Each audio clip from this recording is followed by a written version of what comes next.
You entrusted your loved one's care to a nursing home, expecting compassion and quality treatment. Instead, they suffered from neglect, abuse, bed sores, falls, or medication errors that could have been prevented. I'm Chris Brown from Geiger Legal Group. Our elderly deserve dignity and proper care, not negligence that causes pain and suffering. When nursing homes fail in their duty of care, we fight to hold them accountable. Your loved one's suffering matters. We'll stand up for those who can't stand up for themselves. Call Geiger Legal Group at 833-HELP-GLG and let us tell your story today. You snoozed twice this morning, spilled your coffee once, and you've already blamed last night's referee for your morning mood. Yeah, that sounds about right. It's time to embrace the chaos and step into the madness. Bro, you about to see a side of me you didn't even know existed. Featuring guests who are over-caffeinated and less reasonable than the average person. Man, I think it's just ridiculous. Come on, man. Are you serious? Ugh. Fans, where else would you rather be than right here, right now? Welcome to the show. So buckle up. It's time for hot takes and hot mics. This is the Morning Rant, where the only thing more unpredictable is Dave before his third cup of coffee. I just felt like running. On WPGY, the Sports Pig. And a good Monday morning to you right here on the Morning Rant. What's up, North Georgia? Dave Garner alongside John Davis, the big man in the house this morning right here inside our Carriage Kia studios as we welcome you to the program and back from another weekend right here as we dive into the world of sports. Appreciate you being with us. Hey, Big John, man, looking good here in studio, man, right across from each other here today. So, man, excited about it, excited about the show here today and having you in here, man. Yeah, nice drive up this morning. Got to wake up a little bit, listening to the radio, trying to get some sports news. Been a busy weekend, but glad to be here. A lot of rain, man. A lot of overcast skies again this morning here in North Georgia for the most part there. So, we always say we need the rain, and then we get the rain, and then it doesn't stop. And then it's nonstop rain for 2 weeks. And so, anyway, we need some sunshine now, So let's hopefully get some of that stuff interjected back in there. Hey, we're going to talk a little bit of Braves, a big weekend for our Atlanta Braves as they sweep the Pirates yesterday 3-2, a 5-1 homestand for Atlanta. You got to like that. The first team, of course, as they reach 45 wins now on the season. French Open, some folks never really heard of much, to be honest with you. Taking that away, we talked about it a little bit last week. Again, a non-traditional field, if you will, because a lot of the names that we know got beat out early on there. So, it was kind of a different looking weekend in a lot of ways. Yeah. Like I said last week, I think we're seeing the new guard come in, and also with the golf, the Jack Nicklaus tournament up at the Memorial. Yeah. I don't even know who the winner was. I know it was a playoff in Poston, but when I say I don't know who the winner was, I've never heard of them. Right. Yeah. And exactly. You're seeing new faces there as well. And I don't know, things might be changing a little bit. I guess for us old timers, man, we think about, we're already in that point in our life where we're like, back in the day. Exactly. I remember a guy by the name of Djokovic, Novak Djokovic, but anyway, Roger Federer, but a lot different makeup right there. We're going to talk NFL news. We've gotten a lot of comments over the weekend as well about our Nick Saban conversation. Of course, the legislation and everything put in front of the U.S. Senate is, of course, Nick Saban presented in front of the Senate last week. And so we'll kind of continue that discussion as we go down that, NIL rabbit hole a little bit right here on the program. And we appreciate you guys being with us. As always, our Jasper Coca-Cola text line is open at 866-888-0744. Hey, man, we want to hear from you this morning right here. Again, 866-888-0744. That's 0PIG, brought to you by your friends at Jasper Coca-Cola. Fun weekend. Saturday kind of sat around the pool a little bit. Finally enjoyed, because the weather was nice on Saturday. It was a lot of sunshine.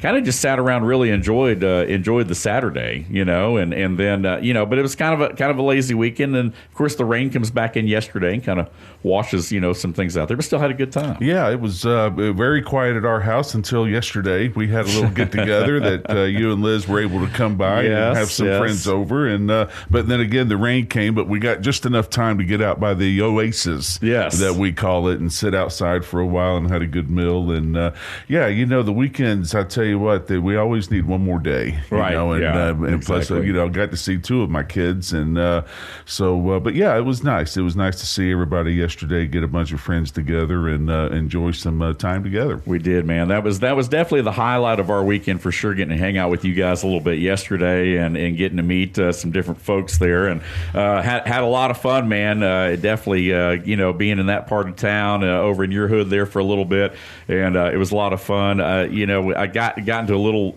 I want to say fender bender. I mean, what really, there wasn't anything bending, but it was a little bit slick. So I was a little bit late, man. I apologize for that. We got there a few minutes after. It is all good, and we were kidding you about the fender bender. It's a good thing you said that the police showed up, because you never know how those things happen. You never know. Or what happens afterwards. Well, I was thinking about that, because I'm sitting there and I'm looking, and we barely tapped the car in front of us, and it was one of those things where it was like, okay, I locked down the brakes. It was wet. Everybody checked up in front of us. You're kind of in traffic. Everybody knows how that goes. And the car just wouldn't stop. I mean, our car just wouldn't stop. I was driving my wife's car, and we just skidded. We just kept going. I'm like, when is this car going to stop? My goodness. And so we tapped the car in front of us. Not a scratch on our car, not really even a scratch on their car, not a dent or anything. But, sometimes you start, they start looking at things really close, and it's like, okay, come on, there's nothing going on here. But if you want to make something of it, go ahead. So, the cop rolls in there in the city of Woodstock, and they were great. And, I didn't even get a citation. Yeah. So I don't know how much I should be saying over the air. It might hurt my case if anything comes of it. So, but anyway, that's how things went. But other than that, man, it was great yesterday getting to hang out. And hopefully you guys had some similar experiences over the weekend. As far as sports goes, man, the NHL playoffs have been absolutely insane. I mean, 3 games, 3 overtime games. The other night goes into double overtime as the Vegas Golden Knights, they blew a 4-0 4-goal lead in the third period. Carolina scores 4 goals to tie it. Not 1 overtime, but 2 overtimes needed to decide it, but the Golden Knights were able to get basically an own goal. It was deflected off of a Carolina player's stick into his own goal there, and that's kind of what ended Game 3. So now the Golden Knights up 2-1 in that series. Yeah, I turned it on, and I was looking. It's like 4-0. It's like, oh, okay, everything's fine. And then the next thing you know, I turned it off and was watching something else. I turned it back on. It's in double overtime. I mean, 4 goals in 12 and a half minutes. Yeah. Unheard of. And the first 2 goals they scored, when it made it 4-2, I think they scored in like 22 seconds. Yeah, I think they scored 3 goals in 39 seconds. Oh, is that what it was? It was under a minute, yeah. And then they waited a while until they got the equalizer there towards the end of the third period, but they did.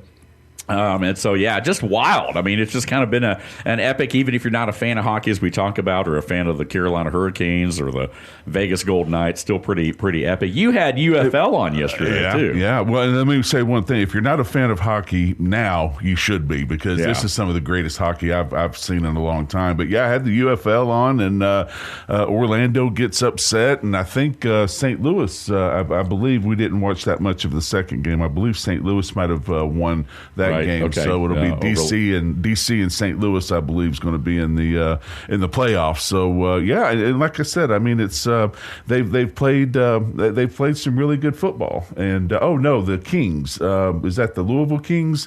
They came back and won, and so it's going to be the defender DC and the Louisville Kings, I believe, are going to be playing for the championship. What do they call their Super Bowl? Do they have a name for their championship? I don't know what they call it. But no, I mean, yesterday was some great football again, and again, we talked about it because they, these kids understand now that they got something to play for, because they've either been in the league and then they've had to come back and experience this part of the football, and it's like reworking out and retrying out. So, and that's why I think, and we'd said it before, I think the owner's done a really good job of, making the stadium smaller, giving it more of a hometown feel, or I say hometown feel, home field advantage, and because they were playing in Memphis, and I think 2 years ago, I think you might have 5,000-6,000 people in that huge stadium. Yeah. So, and Orlando's stadium, I think it's one-sided, but it was completely packed. And of course, DC, they're playing in some of those soccer venues that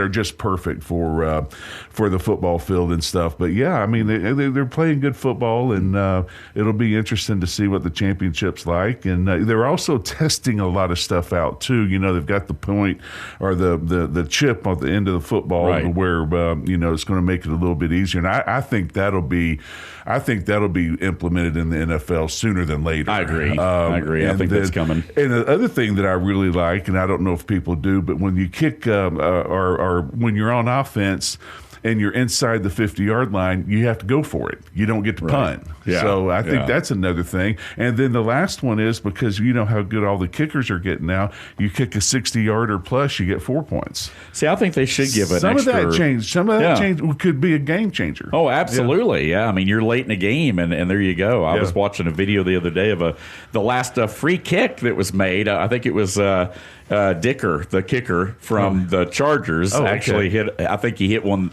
last year, and I'd kind of forgotten about that, but that's kind of a lost art to the free kick. But yeah, I think anything beyond 60, I mean, it's like basketball. You know, they put the 3-point line in there, and now you get 3. You know, so I could see anything beyond midfield. You know, anything beyond the 50 is counting at 4 points. And but you know, it'll be interesting. I mean, I know the NFL to a certain extent is very traditional in some ways, but I think you're right as far as the technology goes, as far as spotting the football and so forth. It's only a matter of time before they've got the chip all in the ball this Saturday. Well, and then the one thing, I don't know whether I like it or not, but the one thing that I do question, because you know the coaches I think get one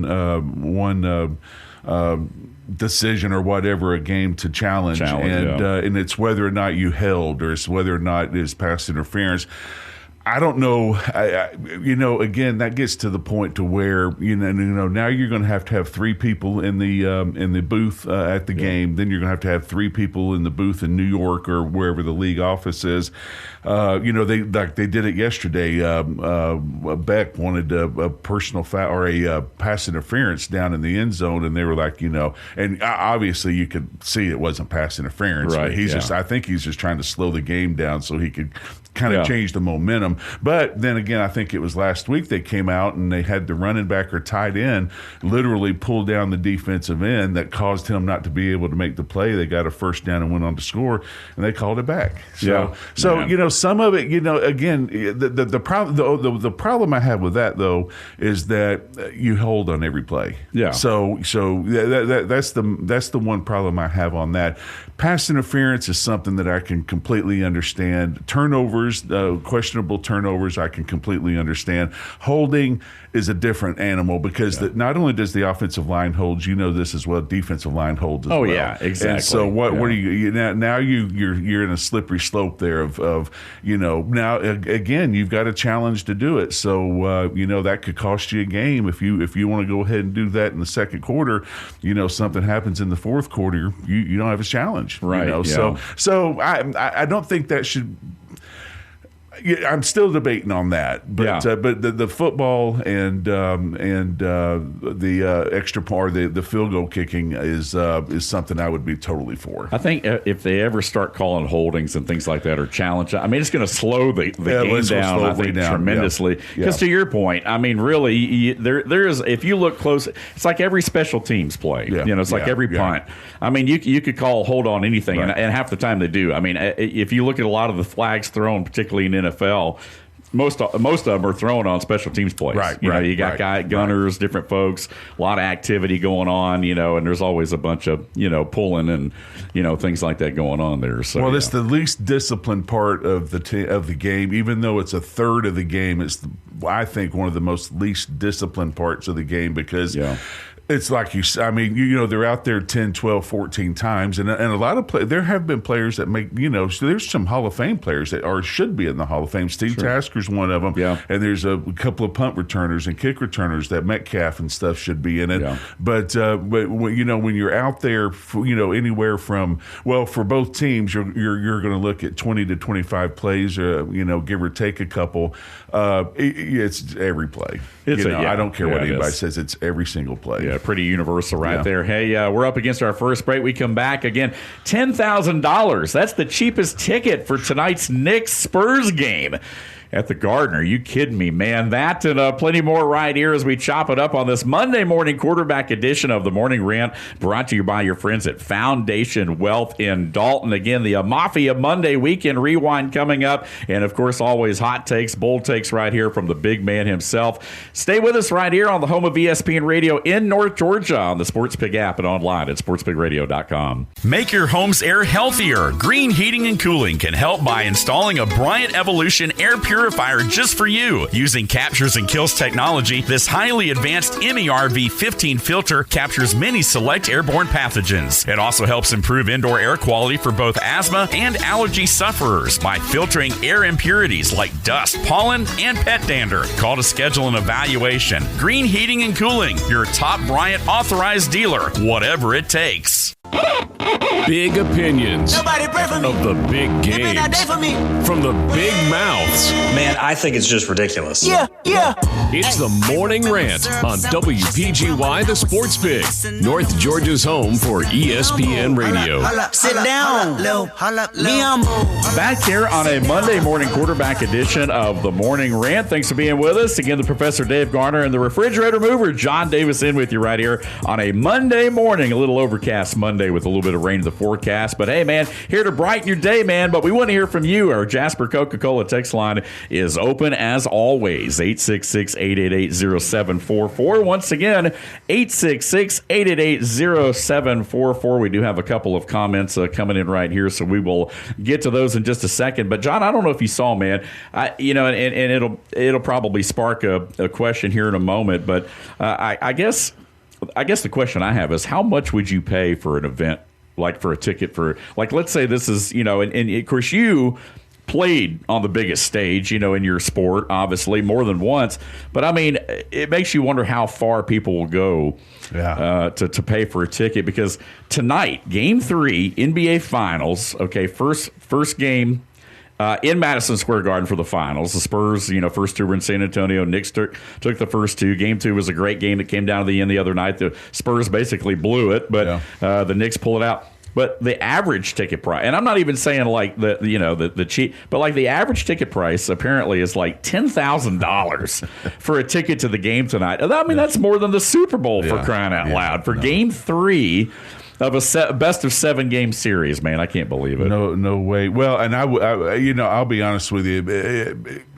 I'm not a Falcons fan, but even if I was and I lived in the town in the Super Bowl and they, I'm not paying anything. I'm going to sit at home and watch it. I can, that money's well worth spent on something else. But yeah, they're doing it. What is it? 60, 50, 58 years, 55 years, I guess, since they had their last championship. Yeah, since they've had their last championship. And so, but they're hyped up and they're ready to go. And I guess there's a little buzz around Trump going and showing up for the game, but I guess he's good owners with the owner, good friends with the owner of the Knicks. So there's always controversy anywhere you look at it, but $10,000 is quite a and let's face it, the true people that can afford that at the end of the day are the entertainers and people like that. So, but hopefully these people who get season tickets and hopefully they're going to show out and give. It really looks like the Knicks are the best team, but I will say this: San Antonio's blew the first two. They had leads in both of them, and then they just blew them. So, but maybe it's the next year. Man, what, like 13 in a row? I mean, it's hard to believe, and I know we've said this on the show repeatedly, but it's hard to believe that the last team to beat the New York Knicks was our Atlanta Hawks, man. We had and the Hawks were up 2-1 in that series, and then they lost, but the Knicks have not lost since. So again, it makes you feel a little bit better if you're a Hawks fan. Hey, Denny Hamlin getting another win yesterday, again up there in Michigan. So NASCAR series rolling on. We are at the North Georgia home for NASCAR here on the Sports Pig on the app and on sportspigradio.com. A lot of good things happening over the weekend. Big things happening this weekend. Belmont, of course, Stakes was last weekend as well. Golden Tempo. I mean, you kind of take a look at that and you think, well, man, what could have been? I mean, had there been a Preakness, attempt there or what have you, then, perhaps a Triple Crown, or whatever. But again, horse racing also going on there. So now we're past March Madness. We're past the Masters, and now we're kind of past the bulk of the Triple Crown horse racing. So, man, I would say we can go ahead and proclaim right here on the show we're officially in summer. Yeah, exactly. And, you know what I mean? Yeah, full baseball season now, and hopefully it'll be quiet in the the remaining off season of the NFL. But like you said, the trades that they had last week, I thought were interesting to say the least. I'd never seen this much activity go on, but yeah, everybody just seems to be getting ready for football. I talked to texted the offensive line coach at Coach Mo at Georgia Tech. And they just also got done with like their busiest month of recruiting. All the schools did. And they, just on Georgia Tech's side, they've had some phenomenal commitments that come in now. Does that mean they're going to stay? We don't know. But he's very happy with what's going on and said that there might be some surprises coming in the next week or so. So we're excited. It's again, how the NIL and the transfers have changed everything. I don't know if I said this or not, but I talked to the academic guy, and I think this was the third straight full year academic year that the whole team came in at like 3.15 for their GPA average. And they were also asking about the transfers. 10 of the transfers that are coming in are working towards their master's program, and the other 9 coming in are well on their way to graduating as well. They're on track. There we go, man. I like it. I like it. That's what it's all about. You can't ever forget there's an academic element to going to college still too. Yeah. It's easy to forget today too. With everything else that's going on. You're exactly right. Exactly. Here at Jasper Coca-Cola text line open 866-888-0744. I got a comment in here right now. It says, hey, with the UFL, back to our football conversation, experimenting with 4-point field goals, which NFL kicker would gain the biggest advantage if that rule made it to the NFL? And that's a good question. We appreciate it. There's no name on that one right there, so I'm not sure. But again, we do appreciate the comment right there, as we're getting a couple in here on the Jasper Coca-Cola text line. I mentioned one in the last segment, Cameron Dicker, from the Chargers. He's got a big leg. I think the first guy that comes to mind, and I'm not a Cowboys fan by any means, but Brandon Aubrey certainly is a guy that's, he's money from just about anywhere, and some of those guys, some of the old school guys like Chris Boswell, some of those guys may be losing a little bit of leg just because they've been kicking for so long, but obviously there's no Justin Tucker anymore, I don't guess. I'm not sure what's going on there in that one, but you think about some of the big legs and that have come along over the years, and I would say some of your more, like the Dan Aubreys that have the big leg that are very accurate and stuff like that. Obviously, I think he would be somebody that would certainly benefit from that rule if it happened. He would probably be one that would probably rack up. Well, and 60, honestly. Right, and then right off the top of your head, you have to go with whoever's kicking for Denver, because of the thin air and everything. And then you go indoors. You've got they're always going to have an advantage of being able to do that indoors and kick them. But I think now it's gotten to the point to where, Dave, I think if you can't kick from 60, you might not even make the team. You know what I'm saying? Right. Because, obviously accuracy means a whole lot. But these guys, you're starting to see kickers now, unless they just have a really bad day. These kickers are 85, 90%, good all the time. So, I just, I think it'd be a lot of fun. But you never know what's in the back of Goodell's mind. Speaking of the thin air, I was watching there was the golf, I think, from this past weekend or maybe week before, and they were in Colorado. They were showing some old drives from when they were playing, out west and with the thin air. And I want to say John Rahm had like a 460 something yard drive, and and then they were showing DeChambeau from way back when it was it was kind of an amateur exhibition type thing, and he reportedly hit a drive like it was almost 500 yards. Wow. It was like one of just insane hit. So to your point, when you get that thinner air, no matter what sport, it does tend to help a little bit. But especially if you're in Denver specifically. Well, and then on the players' side of it, the people who don't play in Denver, it hurts because you're not used to it, and so you're having to suck on that oxygen as much as you can. And then that's Denver's that's why they've come on with their coaching as well, but and the quarterback Nix and everything. But there are advantages, and it's just like in Green Bay, the northern teams that are outdoors. Right. Those are, they can say what they want. They're huge advantages, because I remember playing in Buffalo.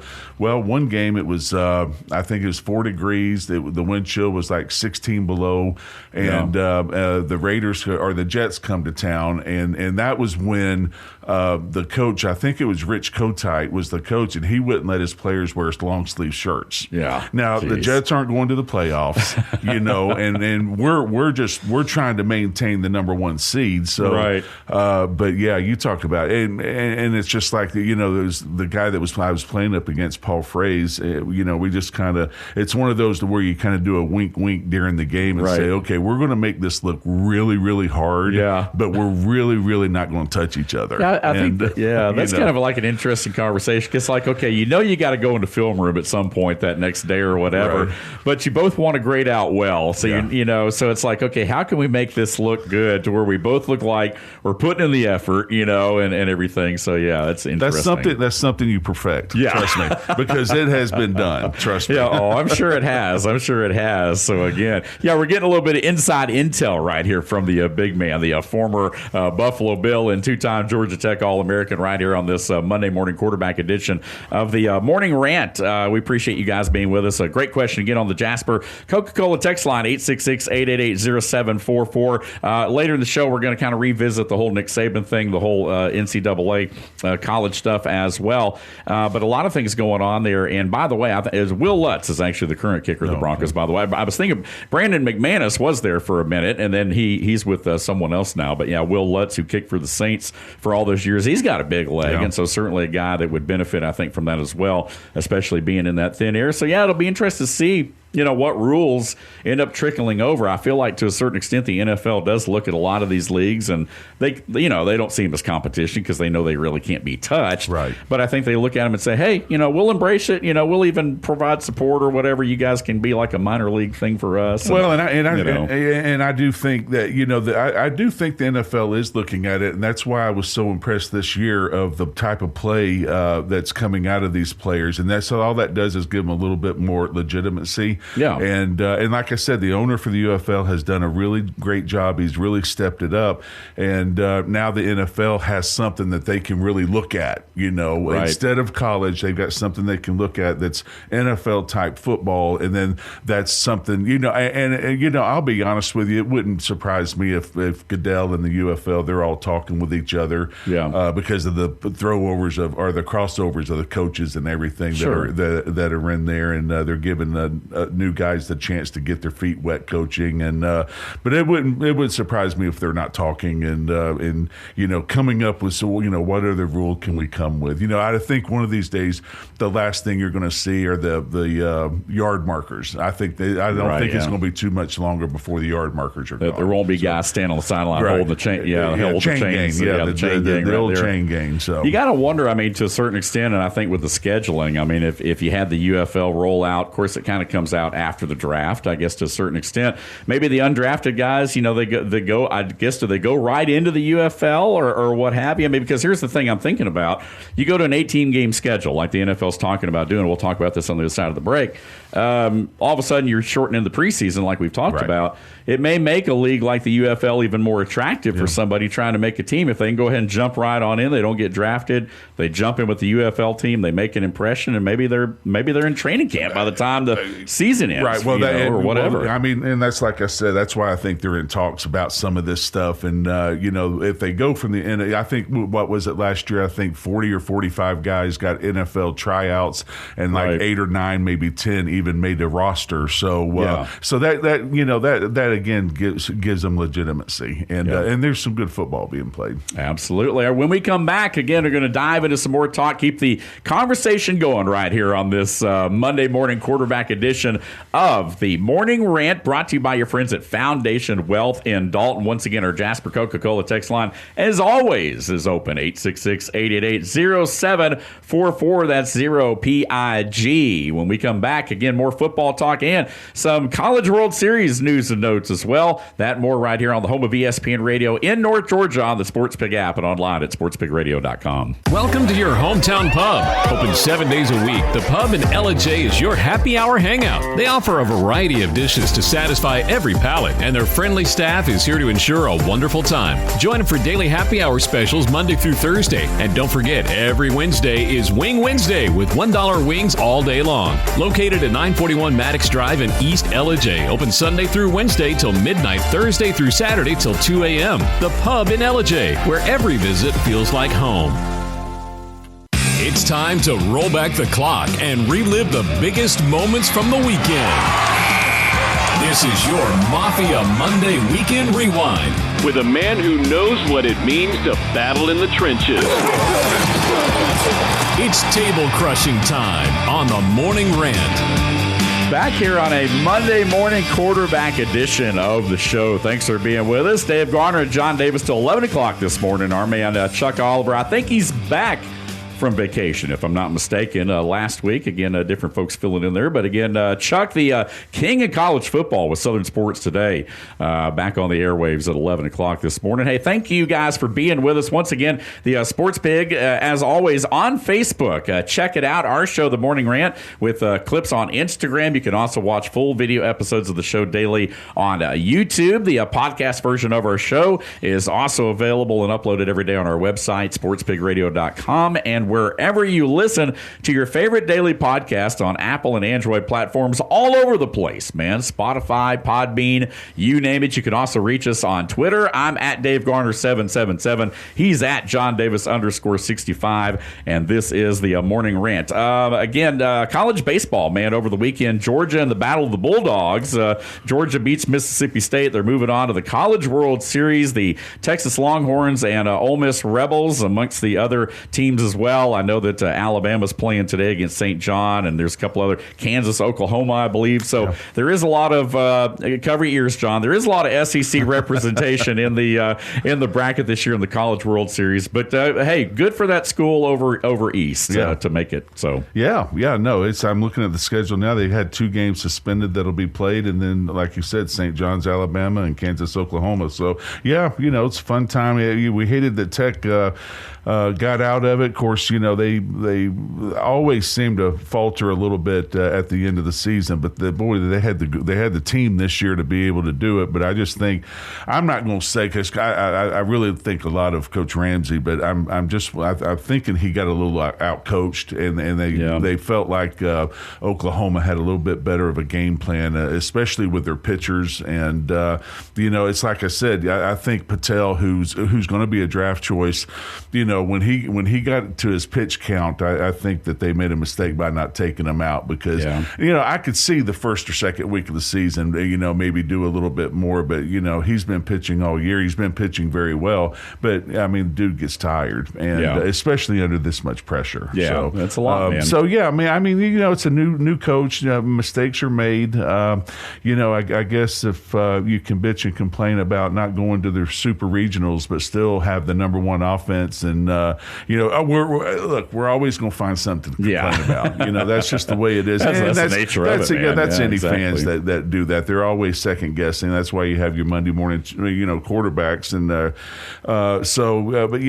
it's baseball's still going on, and they don't get finished until almost July. It just is amazing. It really is. School's been out for a while now. Because especially at the college level, man, these guys are still going at it. Even the high school baseball state championships happened after graduation. For most everyone. So it just is. And a lot of them have already been drafted. So as soon as they finish this, they're going to go right into whatever league they put rookie them in. League or whatever. Jumping right into it. Hey, let's keep it on the diamond for just a moment. The Braves with a great homestand, 5-1 over the last 6 there. They take Game 3 against the Pirates yesterday, 3-2 to sweep Pittsburgh. Did not see Paul Skeens in this series, but the Braves again 5-1 between the Blue Jays and the Pirates. Now they're off today. They'll hit the road, and they'll be in Chicago tomorrow night at 7:40 for the first of 3 against the White Sox, and then they head to New York to take on the Mets for a weekend series coming up later in the week. Bryce Elder on the bump yesterday. Again, just 2 earned runs. Braves were down 2-0, but some late inning heroics as they get 3 runs in the 7th inning there, and they hold on for a 3-2 win. So a nice job by the Braves, the first team now to 45 wins, man, as they kind of keep that gap between them and the Phillies. Yeah, and Pittsburgh's not a bad baseball team either. So I mean, everybody's getting in their groove. That's what we talked about. You get over the first third of the season, you start getting into the groove of the regular season. It's going to start getting hot now, and like I said, we're in true baseball season. So, now they got to go to the Cubs, who they lost their last game, but they're 4-6 in their last 10. Or I'm sorry, the White Sox, not the Cubs. My bad, the White Sox. And let's see, where are they there? Yeah, they're 34. They're 3 games above 500, 6-4 in their last 10. Not bad compared to where they've been. But true. So that's going to be another good game. And then you got the Mets are the Mets. That's even though they're in last place, they're 7-3 in their last 7-3 in their last 10 games. So yeah, it's like I said, we agree that we're getting into baseball season. The next major stop will be the All-Star game. So we need to finish strong, and it's one of those to where you'd be able to like to put a run, because let's see, the Braves right here are 8-2. You'd like to put a few 8-2 10 game sets together to get into the All-Star break, and then you regroup. All the teams regroup, and then you get ready for the I guess the trade deadline will be the next major thing that they do. Yeah. And so, I think Walt Weiss has done a fantastic job, and we just got to keep hanging in there. Yeah, absolutely. Braves again, big drop off with the catcher position. I mean, obviously Drake Baldwin still being out, and I know there's a lot of talk about that. But you're still winning, and it's like we talked about last week during the Tomahawk Take. You've got some different things going on there. Austin Riley came alive over the weekend. I mean, right on cue, as people were talking about. Are they going to have to move Mauricio to third, put Mateo at short, and let Austin go down? And maybe pick up a few games in Gwinnett. But then he comes alive this weekend, has a good weekend. So you like to see that. Hopefully, that's the start of some good things to come from Austin Riley, who's you look at the contract, and that's really what it's all about when you're guaranteed that much money. But things don't get magnified as much when you're winning. You know what I mean? And if the Braves had been losing, 2 out of 3 consistently and this, that, and the other, then all of a sudden those problems become bigger and bigger. When's Drake Baldwin coming back? When's this happening? Why? We got to ship Austin. So I think as long as you're winning, we always say winning cures all in a lot of ways. And so some of the things that we are seeing with the Braves are kind of being covered up by their success. But again, you got to see some of those things cleaned up in the long term, because they'll come back to bite you. Well, I think at the end of the day, the batting average of 208 is not going to cut it. Right, yeah. It's just not going to cut it. And as we said the other day, maybe he does need a couple of days down at the or a couple of days with Chipper Jones, right, they got to be able to figure it out. And I'm sure they're looking, because they get filmed and they can see themselves batting and stuff. But 208's not going to cut it, and it'll be interesting to see how he finishes up before the All-Star break and see what Walt does. Because hey, after the All-Star, I mean, it's all real now, but after the All-Star break, it starts to get really real. Get real, yeah. You start getting a stretch run after that. And by the way, man, the All-Star voting is open, so man, go ahead and load up those Braves on there, and the ones that deserve it, of course. But I would say at this point, I mean, Mauricio Dubon's been probably the biggest surprise. I mean, we knew he was, had a good glove and a good solid player that we were bringing in there, but who would have thought, man? He's kind of like, to me right now, the second coming of what Eddie Rosario was when he first came to the Braves, and they had that run where they went and, of course, won the World Series, and he was the MVP of the NLS. And then after that, you never really heard much, and everything. But hopefully Mauricio can keep this pace up. But I would say definitely an all-star. And then, Matt Olson, some other guys certainly, I think, deserving of that as well when you look at what they've done all together. So, yeah, it's all consistent play right now. Just stay consistent, stay injury-free. And, the all-star games, those are, it's like the Pro Bowls, everybody's like they really want to play the Pro Bowl. Not that I was ever good enough. I was, I think, an alternate one year, 1990 or 1991. But the year that I got hurt, I was an alternate. But it's subjective. I mean, it's good to have on your resume, I guess. But I don't. Sometimes I wonder if a lot of these players even really care, because they're missing 4 days of rest, right? And that comes at a perfect time as well. I think a lot of. I mean, guys aren't even taking part in the dunk competition anymore in the NBA. You know, so I mean, to your point, I think more and more guys are okay with laying out just like guys are laying out of bowl games. Right. Speaking of, is we got to jump back into that, and then we'll talk about this a little bit more in the final segment as well. Had a couple comments over the weekend, some folks that had reached out, and of course, we talk about our Jasper Coca-Cola text line 866-888-0744. Sometimes folks interact with us on our social media, so we get comments on Facebook as well. And Jason, one of our fans from LJ, he was commenting on the whole conversation we had last week about Nick Saban presenting in front of the Senate all the legislation that's on the table right now with NIL and trying to clean up college athletics. And he shared a couple different takes from some different sports talk folks around the country there, including the Colin Cowards of the world. And basically, Jason, I think as a listener feels the way a lot of folks do. It's a lot. He says with Saban, hey, I agree he's a great coach, but it's a lot easier to be great when miraculously your whole depth chart were 5-star recruits year after year, maybe insinuating that there was some money involved there. As we talk about it, it's one of those things where there's always been a little bit of that under the table. But now that it's at light, and maybe Saban, who kind of retired on the as all this kind of stuff was happening, felt like maybe the advantage was taken away. And that's why. And now all of a sudden he's speaking out against all this different stuff. So a lot of people on both sides of the argument there or whatever about Saban being kind of the voice of reason, if you will, like we talked about last week. Well, isn't it interesting, all the people that are coming out and saying things, with the commissioners and the presidents and the coaches all seem to be from the SEC. They're all, ever since the Big Ten came and won the last 3 championships. The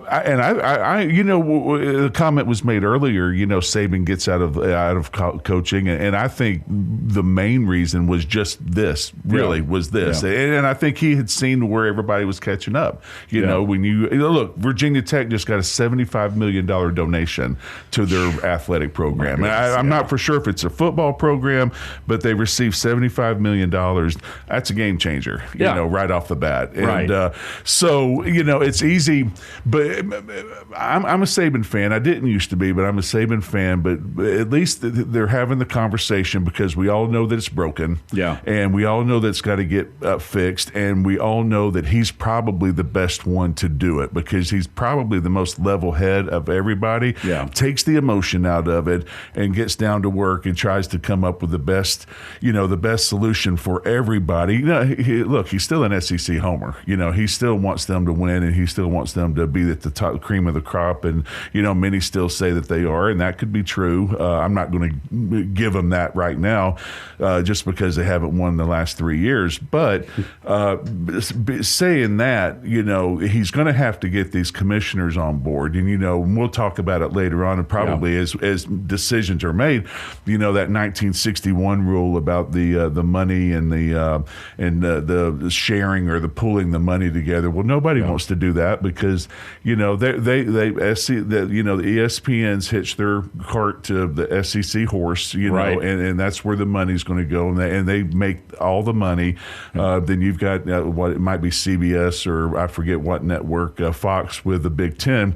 Everybody's jockeying now for the money rights, and I can completely understand why the SEC and Big Ten don't want to share the money rights. And personally, I don't think they should have to either. But it just makes it. The pie gets smaller and smaller. Yeah. You got those two, which is understandable, but then you got the SEC or ACC, you got the Big 12, you got the Pac-10, and that pie gets to be smaller and smaller. Right. So, I can understand it, but Virginia Tech.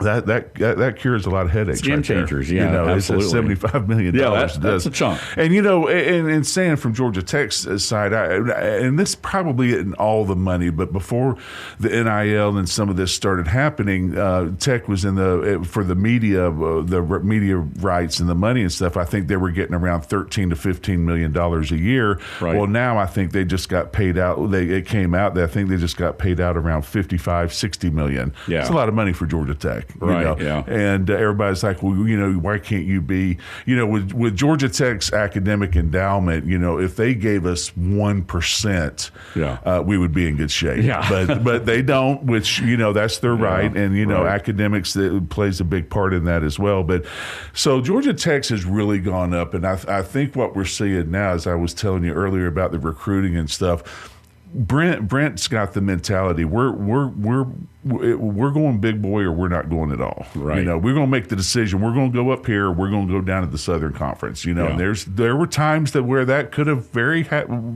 possibility of happening, and we'll discuss that with Coach Curry when we have a chance to talk to him. But yeah, so we'll it's.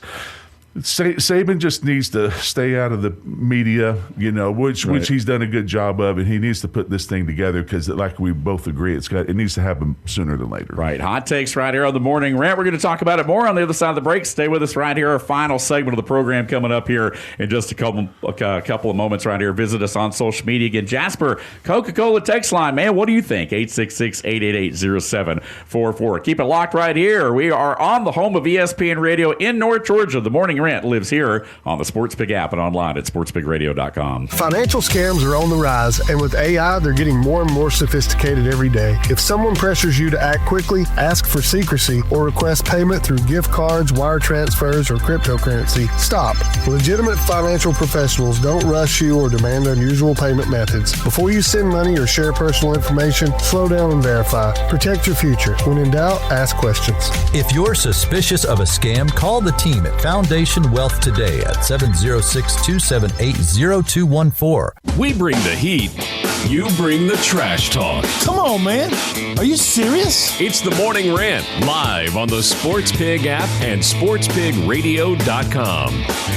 Back here on this Monday morning quarterback edition of the show, Foundation Wealth. Again, Joel Hudson, Eric Bishop, all of our friends over there in Dalton taking good care of you, so give them a shout. Appreciate you guys being on board with us right here. Jasper Coca-Cola text line, as always, 866-888-0744. Hey, I don't know if you guys heard, but it's pretty much all but a done deal. The Chicago Bears are going to be moving out of Chicago, it looks like, and headed to Indiana, man. They're going to be playing in a different state. They're going to be like the Jets and Giants. Yeah, exactly. 18 miles, they showed the directions, 18 miles south from Soldier Field. So, yeah, that's a big blow for Chicago. And but, that's what happens when politics get involved. I was going to say, it made me think about over the weekend. So, and I'll throw this out there. We played this over on our sister station this morning. I sat in for a few minutes with our guys over there, and it made me think about it. And I got to think about it over the weekend, and I kind of knew the answer, but I wasn't really sure. I had to look it up just to make sure, because I started thinking, well, wait a minute.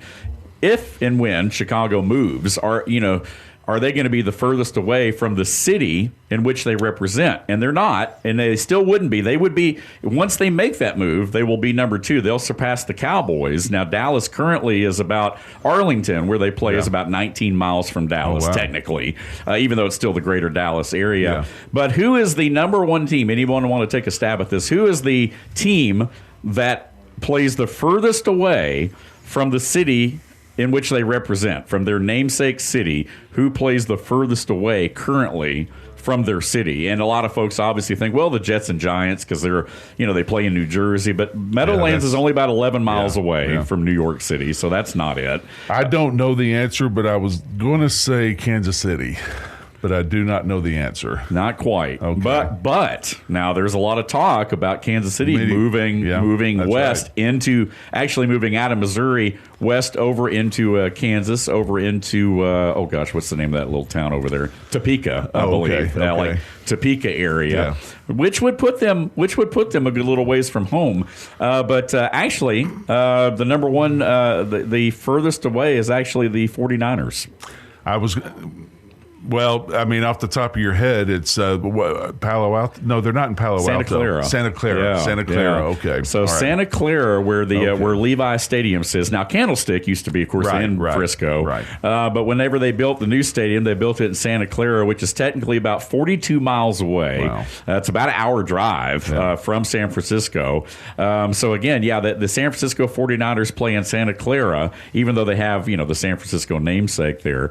But they play. It's about 42 miles away. So even when the Bears do move, San Francisco will still be the number 1, furthest away from their actual namesake. That's an iconic stadium too. Unfortunately, I don't remember a lot of that because I got a concussion about halfway through the second quarter, and I'm like thinking to myself, and I was like, but when you go to these stadiums, somebody like myself, you kind of soak it in because they are iconic. Like we were talking the other day, I've been to Green Bay Stadium just because when they were recruiting me for free agency and stuff, but never played there. But we played in the old Milwaukee County Stadium, Milwaukee County, the municipal stadium, which was just hellhole. It was terrible. Right. And you could put Cleveland's old stadium up with that, and the Dolphins' old stadium when they had the baseball team there at their stadium. Joe Robbie. But it's whatever, it's so iconic. You just go and you look at it and you just think, there's a lot of history in this place. Oh, yeah. Even Absolutely. RFK. I got a chance to play in RFK. Okay, there you go. Yeah. You sit there and you think, wow. And then I spent 2 years at the Astrodome. The eighth wonder of the world. Oh yeah. And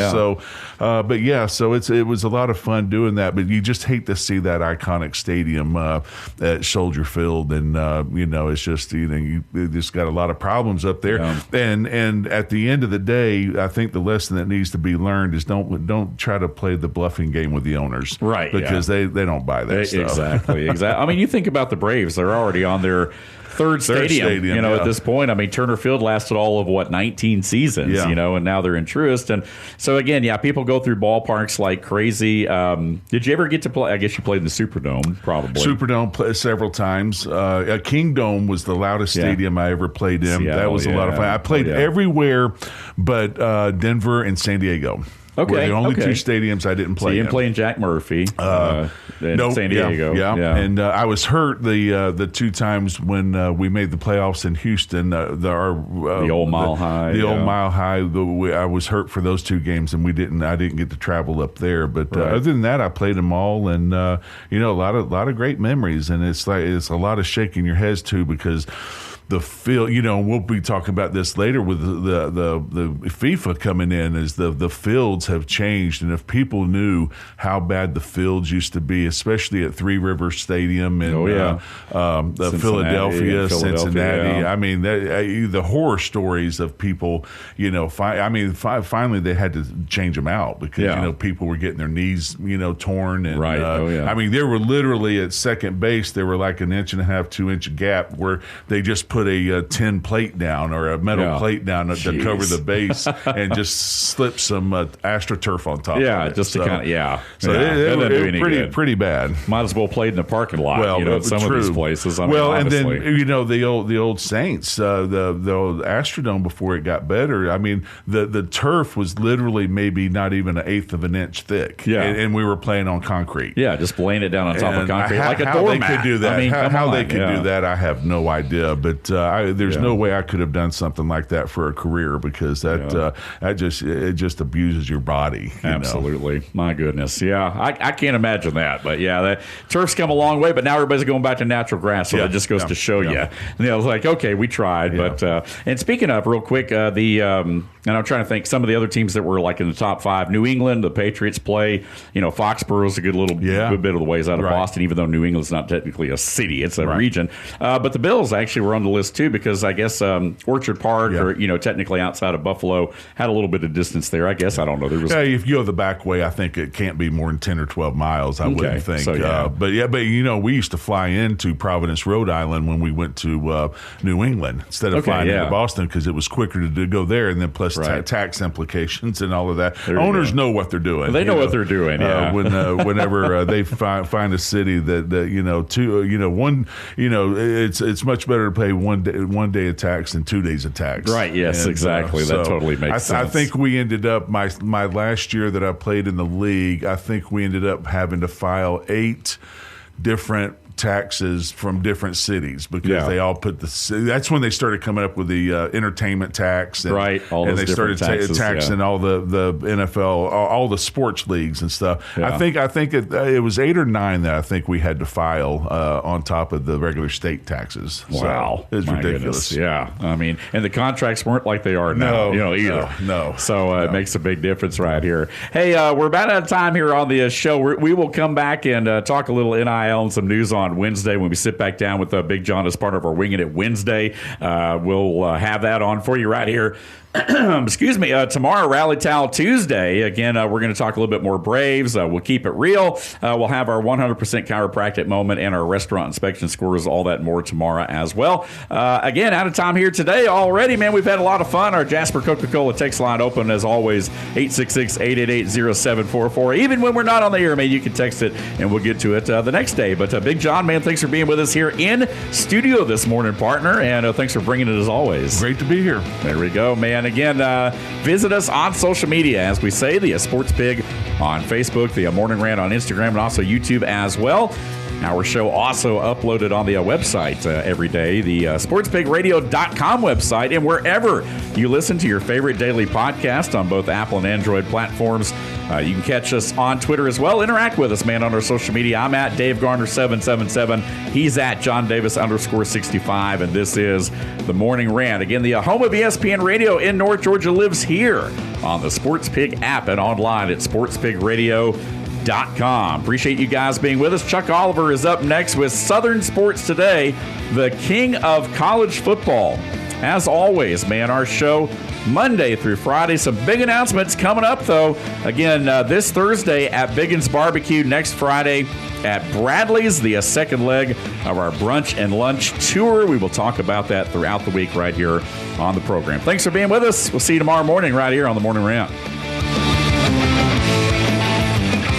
When you get hurt from an accident, it can feel like no one is listening to you. The insurance company talks over you. The bills keep coming. It's like the pain and inconvenience doesn't even matter to them. But your story does matter. And here at Geiger Legal, we will make sure your story is heard loud and clear. My name is Casey Geiger, and my firm stands up for people who have been wronged through someone else's negligence. Let us tell your story. Let us get the justice you deserve, and let's start today. Call Geiger Legal Group at 833-HELP-GLG. That's 833-HELP-GLG, and let us tell your story today.